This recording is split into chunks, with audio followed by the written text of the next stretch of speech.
What's up mga parikoy?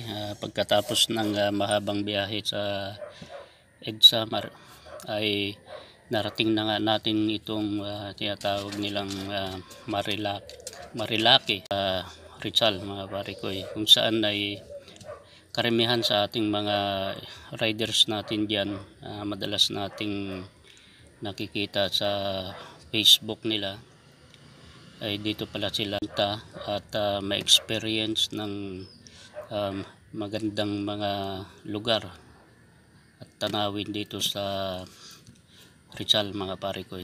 Grabe mga parikoy, ang linis ng daan, walang gaanong mga riders ngayon dito sa may mga mangilan-ilan na nakasalubong natin mga parikoy na riders na grabe ang tutulin magpatakbo. Mag-ingat ba tayo mga parikoy, lalong lalo na sa mga riders dahil napakadelikado rin ang daan dito. Itong maka-experience mga parikoy ng ganitong mga lugar at view ay dito sa Marilaki, Tanay, Rizal.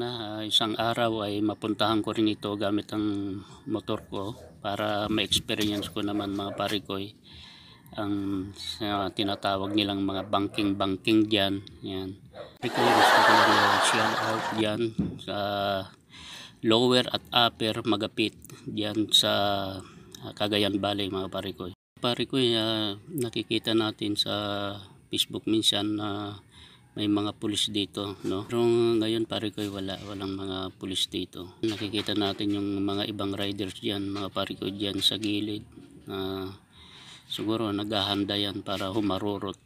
Parikoy handa na mga riders diyan sa gilid ng kalsada na yan.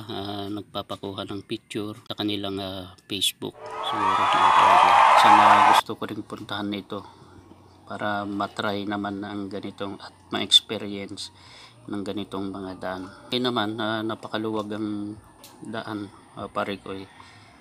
Sarap maka-experience ng ganitong mga daan. Mga parikoy, narating natin ang Daranak Falls, lamig ng tubig sa